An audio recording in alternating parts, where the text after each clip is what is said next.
paint. Yes. Ayan. Okay, habang ginagawa ni Mr. Arvin yung acrylic paint, ma'am, sir, an upcoming event, an upcoming exhibit that you have? Okay, on July 7, we will be having our exhibit at Santa Rosa Museum in Santa Rosa City. So, if you could come and May visit free drinks us. ba? May free food? Sige, pwede rin. Okay. Opening kasi ng Santa Rosa Museum on July 7. We understand you've gotten exposures tapos ito sa Santa Rosa, you've attracted some people there.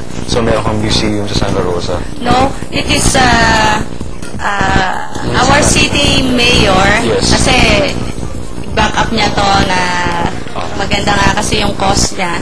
It's for a good cause. So siya yung nagbigay sa amin ng ng break na maglagay doon ng good news painting sa Santa Rosa Museum on July 7. Okay.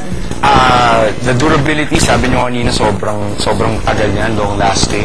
After the painting, after all the process, you're gonna put some gloss. O kaya yung kwento yun sa akin kanina, meron kayong La Solidaridad.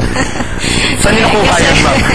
Kasi some people would ask, tumatagal ba yan? Kasi yun yung, syempre, question sa mind ng mga magiging patrons. So, di ba may mga newspapers tayo during the time pa na nila So much for joining us, Mr. Arvin.